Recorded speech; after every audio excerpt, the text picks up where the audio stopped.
Para pintar uma parede com 55 metros quadrados de área, um pintor gastou 5 litros de tinta. Se tivesse pintado apenas 22 metros quadrados, quantos litros de tinta teria gasto? Bom, essa questão é uma típica questão de regra de 3 simples, tá? Que foi cobrada no concurso de guarda municipal da Prefeitura de Pacujá de 2019, cuja banca organizadora foi a CETRED. Como que a gente resolve uma questão que envolve regra de 3 simples? A gente precisa, em primeiro lugar, identificar as grandezas que estão envolvidas no enunciado. Quais são essas grandezas? Primeiro, são os litros de tinta aqui, tá? É a quantidade de tinta, na verdade. Então, a gente pode escrever aqui, olha, tinta. Essa é uma grandeza, né? Uma quantidade que está em litros aqui no enunciado. Okay? E qual que é a outra grandeza envolvida nesse enunciado? É a área que vai ser pintada, né? Então, a gente vai colocar aqui a área da parede, que está em metros quadrados. É importante a gente sinalizar aqui qual é a unidade de medida usada para quantificar cada uma das grandezas, ok? Bom, agora que a gente já identificou as duas grandezas, vamos preencher aqui esse esquema. E para isso a gente vai ter que ler de novo. Olha, para pintar uma parede de 55 metros quadrados de área, quanto que ele gastou? Quanto que o pintor gastou? Um pintor gastou 5 litros de tinta. Então, 55 metros quadrados de área vai 5 litros de tinta. Se tivesse pintado 22 metros quadrados, então, se ele tivesse pintado 22 metros quadrados, quantos litros de tinta ele teria gasto? E aí, o que a gente vai fazer agora? Nós já montamos aqui o esquema para resolver. O que falta agora é analisar, é verificar se as grandezas, quantidade de tinta e quantidade, né, de área, a área que vai ser coberta por tinta, são grandezas direta ou inversamente proporcionais. E como que a gente faz isso? Olha, a gente pergunta aqui, se eu diminuir a quantidade de parede, veja que está diminuindo a área, né? Então, se eu diminuir a quantidade de parede que vai ser pintada, eu diminuo ou aumento a quantidade de tinta necessária? Eu diminuo, né, gente? Porque assim, se eu estou pintando menos parede, eu vou precisar de menos tinta. Então, veja que as duas flechinhas, elas apontam para a mesma direção. Isso quer dizer que as duas grandezas são diretamente proporcionais. Essas flechinhas é só para a gente não esquecer, tá? O importante é, quando a gente diminui a quantidade de uma grandeza, a outra também diminui, então são grandezas diretamente proporcionais. O mesmo aconteceria se eu aumentasse a área da parede, né, a quantidade de parede que eu fosse pintar, eu teria que aumentar também a quantidade de tinta. Enfim, grandezas diretamente proporcionais aumentam com a outra ou diminuem com a outra. É o que acontece aqui. Então, como a gente sabe que são grandezas diretamente proporcionais, a gente já pode montar aqui a nossa proporção. 5 está para x, assim como 55 está para 22. E aí, eu tenho uma proporção. O que a gente faz quando a gente tem uma proporção? A gente pode multiplicar em cruz, certo? Em toda proporção. Uma proporção é uma igualdade entre duas razões. Quando eu tenho uma igualdade entre duas razões, eu posso multiplicar os meios, que isso vai ser igual, multiplicar no caso aqui os meios, que isso aqui vai ser igual ao produto dos extremos aqui, tá? Então, como que fica aí? Eu tenho x que multiplica 55 é igual a 55 vezes x. Isso aqui é igual a 5 que multiplica 22. Eu poderia colocar aqui 110, mas eu vou colocar assim mesmo, olha, que fica mais fácil simplificar depois, tá? 5 vezes 5 que multiplica 22. Aliás, a gente já poderia ter simplificado 55 com 22 aqui. Vamos fazer isso? Porque vai ficar bem mais prático ainda. Se eu dividir por 11, ó, por 11, 55 dividido por 11, aqui dá 5. 22 dividido por 11, aqui dá 2. Então, olha, o que eu posso fazer? Eu apaguei aqui, que eu vou fazer de novo a multiplicação. Olha, x que multiplica 5 é igual a 5x. Isso aqui é igual a 5 que multiplica 2 é igual a 10. Portanto, eu vou isolar o x no primeiro membro. O 5 que está multiplicando x no primeiro membro, esse 5 vai passar para o segundo membro. dividindo 10. Então, fica 10 sobre 5. Isso aqui implica que x é igual. 10 dividido por 5 é igual a 2. 2 o quê? 2 litros, né? Porque a gente está calculando aqui a quantidade de tinta em litros. 2 litros. Portanto, olha, se esse pintor tivesse pintado apenas 22 metros quadrados da parede, ele teria gasto 2 litros de tinta. Aqui, então, x é igual a 2 litros de tinta. Portanto, a alternativa correta e o gabarito da questão é a alternativa. Você tem dificuldade com questões que envolvem conceitos de regra de 3 simples, principalmente aquelas questões em que as grandezas são inversamente proporcionais? Então preste atenção na resolução dessa questão, que foi cobrada no concurso para a Guarda Municipal da Prefeitura de Pacujá de 2019, cuja banca organizadora foi a CETRED, que eu vou te ensinar como que é simples identificar essas grandezas inversamente proporcionais e aplicar, né, a técnica aqui da regra de 3 simples, que envolve conceitos de razão e proporção, para resolver uma questão desse tipo. Vamos lá? Bom, fica assim. O enunciado diz o seguinte, que uma torneira consegue encher uma caixa d'água em 8 horas. O tempo que 4 torneiras da mesma vazão que a primeira, abertas simultaneamente, conseguiria encher o mesmo tanque seria de... Bom, o que a gente tem aqui em primeiro lugar? Veja que é um tanque só. Então, a gente está tratando de um tanque e também temos torneiras e tempo, né? A gente quer saber, então, o tempo aqui. E aí, então, primeira coisa, a gente precisa identificar as grandezas envolvidas nessa questão. Para ficar mais fácil, olha, a gente primeiro começa aqui com a grandeza que a gente precisa calcular o valor que está pedindo aqui no enunciado. Olha, o tempo que 4 torneiras, então é o tempo. A gente precisa encontrar o tempo, é uma grandeza que... Tempo em horas, né? Uma grandeza que está envolvida aqui nessa situação problema. E o número de torneiras, né? Porque aqui a gente está mudando de 1 para 4 torneiras. Então, a gente também tem torneiras. Aqui é unidades, né? 1, 2 são unidades de torneiras e aqui tempo em horas. A unidade de medida aqui é horas. É importante a gente sinalizar qual que é a unidade de medida, porque vai que o enunciado troca a unidade de medida e a gente tem o perigo de errar, ok? Bom, feito isso, vamos agora interpretar novamente. Olha, uma torneira consegue encher essa caixa d'água em 8 horas. Aí ele quer saber o tempo, que a gente vai chamar de x, que 4 torneiras conseguem, com a mesma vazão, né, todas as outras variáveis constantes. Então, em quanto tempo 4 torneiras enchem esse mesmo tanque?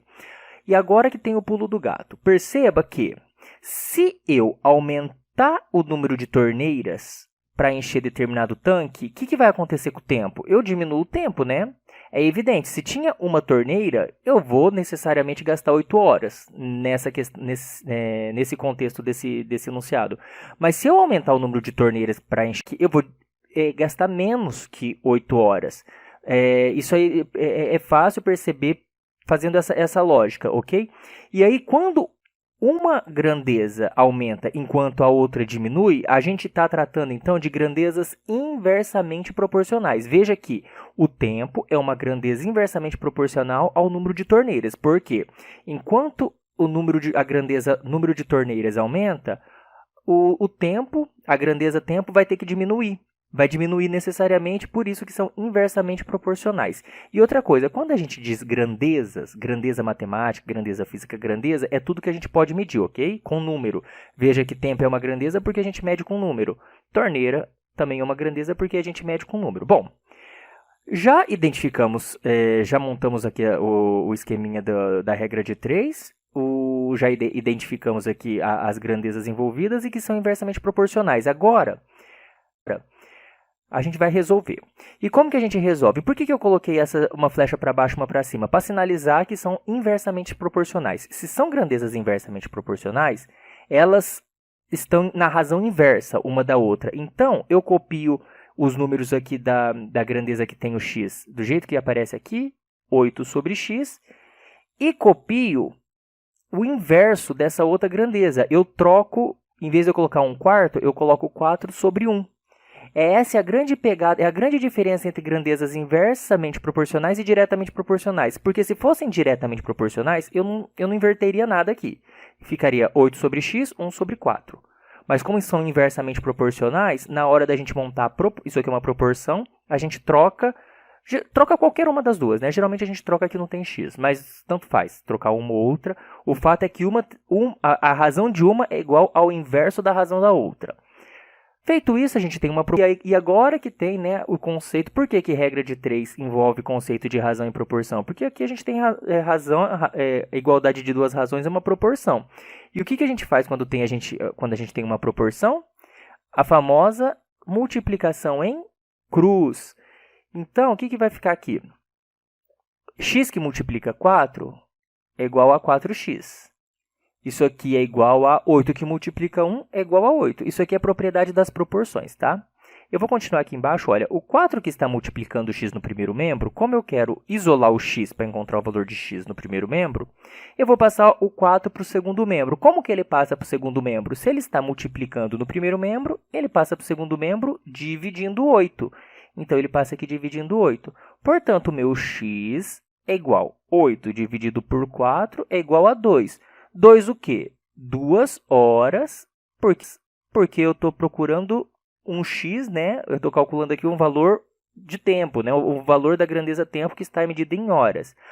Portanto, olha, o tempo que 4 torneiras da mesma vazão que a primeira, abertas simultaneamente, conseguiriam encher esse tanque seria de 2 horas, o que torna aqui a nossa alternativa D, o gabarito da nossa... Vamos resolver agora essa questão que envolve regra de 3 composta, que foi cobrada no concurso para Guarda Municipal da Prefeitura de Pacujá de 2019, organizado pela banca CETRED. Vamos lá? O enunciado diz assim: um motorista de ônibus fez um percurso em 3 dias, viajando 6 horas por dia com velocidade média de 70 km por hora. Se quiser repetir o percurso em 2 dias, viajando 7 horas por dia, a velocidade média deverá ser de... Em primeiro lugar, a gente precisa perceber que o valor que a gente precisa calcular é a velocidade média. Numa segunda situação, veja que esse enunciado ele envolve 3 grandezas. Quais são elas? A velocidade medida em quilômetros por hora. Qual que é a outra grandeza que envolve, essa questão envolve? O tempo da viagem em dias. Esse tempo aqui é o tempo para realizar a viagem. Só que a gente tem outra grandeza aqui envolvida, que é horas de trabalho por dia, tá? Quantas horas esse motorista roda por dia? Então, é horas por dia. Agora, a gente tem condição de preencher esse esquema para resolver essa situação. Veja, olha, que ele fez um percurso em 3 dias, então aqui, olha, em 3 dias ele fez um percurso viajando 6 horas por dia, ele trabalhou 6 horas por dia, com velocidade média de 70 km por hora. Então, 70 km por hora, viajando 6 horas por dia, ele gastou 6 dias para fazer esse percurso. Se ele quiser, então, repetir esse percurso agora em 2 dias, olha só, ele está diminuindo o tempo. 7 horas por dia, ele está aumentando o tempo que ele vai dirigir por dia. Qual que, então, é a velocidade média que ele vai precisar imprimir nesse ônibus para que ele atenda essa segunda condição aqui? Em primeiro lugar, a gente precisa comparar as grandezas, né? Ver quais são direta e quais são inversamente proporcionais. Sempre a gente compara as grandezas aqui com a que a gente está procurando aqui, com a que tem um valor de x. Então, a gente coloca primeiro uma setinha aqui para baixo, só para sinalizar. E aí a gente vem aqui, olha, o tempo em dias, né? Numa determinada viagem, mantendo as outras grandezas constantes, se ele diminui, eu vou começar por aqui, olha, se ele diminui o tempo que ele quer fazer essa viagem, ele precisa fazer o quê com a velocidade? Ele precisa aumentar. certo? Se numa determinada viagem ele fazia em 3 dias, agora ele quer fazer em 2 dias, em vez de ser 70 km, quer fazer em 2 dias, em vez de ser 70 km por hora, ele tem que aumentar a velocidade. Perceba, se eu diminuo o tempo de viagem, eu preciso aumentar a velocidade, evidentemente. Então, velocidade e tempo de viagem são grandezas inversamente proporcionais, ok? Agora, vamos comparar aqui, olha, horas por dia, né, que ele dirigiu e velocidade. Se ele aumentar a quantidade de horas que ele trabalha, né, que ele dirige por dia, ele vai precisar fazer o que aqui com a velocidade? Ele vai poder diminuir também, aliás, a velocidade. Então, eu vou colocar a seta aqui ao contrário dessa aqui. Setas ao contrário significa que as grandezas são inversamente proporcionais. Então, veja essa seta roxa, olha, eu estou indicando que ele vai aumentar a quantidade de horas que ele vai dirigir por dia, e se ele aumentar a quantidade de horas que ele dirige por dia, para fazer o mesmo percurso no mesmo tempo, ele vai poder diminuir a velocidade, tá? Então, a velocidade, horas por dia dirigido, são grandezas inversamente proporcionais. Agora, o que a gente vai fazer? A gente já comparou as grandezas, né? E a gente já fez a análise quais são direta e inversamente proporcionais. Agora a gente já pode montar aqui a proporção. Sempre aqui tem x primeiro, tá? Olha, 70 está para x, assim como, agora que vem, né? A análise que a gente precisa prestar atenção. Veja que a velocidade é inversamente proporcional ao tempo e a horas por dia dirigido. Então, a razão aqui do tempo, a gente vai colocar o inverso da razão. Em vez da gente colocar 3/2, a gente vai colocar 2/3, mais uma vez. Por que eu inverti? Porque a grandeza tempo é inversamente proporcional à grandeza velocidade. E aí, a gente vai para a grandeza horas por dia. Mais uma vez, a grandeza horas por dia também é inversamente proporcional à velocidade, por isso que eu vou colocar aqui, olha, os dados, o inverso, né? Em vez de eu colocar 6/7, eu vou colocar 7/6. Essa é a forma da gente esquematizar a regra de 3 composta, né? E aqui é uma multiplicação, tá? As outras grandezas aqui que não tem x, que a gente não precisa encontrar o valor, a gente multiplica uma pela outra. Bom, agora é só resolver. Então, a gente tem 70 sobre x é igual 2 vezes... Agora aqui eu vou poder simplificar, olha. Eu vou simplificar esse 2 com esse 6, aqui vai ficar 1 e aqui vai ficar 3. 6 dividido por 2 dá 3. Então, o que a gente tem aqui? Olha, 70 está para x, assim como 1 vezes 7 é igual a 7. 3 vezes 3 é igual a 9. Aí, agora eu tenho uma proporção. E o que a gente pode sempre fazer com uma proporção? A gente pode multiplicar em cruz. Então, eu tenho que 7, olha aqui, olha, 7 que multiplica x é 7x, é igual a 70 vezes 9. Eu vou colocar 70 vezes 9 mesmo, porque depois eu vou dividir aqui por 7. Olha só como que fica. No primeiro membro, eu quero isolar o x. Então, o 7 que está multiplicando x, ele vai passar para o segundo membro dividindo. Dividindo 70 vezes 9. Veja por que eu deixei 70 vezes 9. Porque agora eu vou simplificar. Olha, o 70 com 7. 7 dividido por 7 dá 1. 70 dividido por 7 dá 10. Então, sobrou aqui, olha, a gente chegou na conclusão que x é igual a 10 vezes 9, 90. 90 o quê? 90 km por hora. Então, aqui eu coloco 90 km por hora. Portanto, olha, se esse motorista quiser repetir o percurso em 2 dias, viajando 7 horas por dia, ele vai ter uma velocidade média de 90 km por hora nessa segunda situação. Perceba que esse valor aí coincide com a nossa alternativa D, que é o gabarito, olha, a alternativa D aqui é o gabarito da nossa questão, 90 km por hora.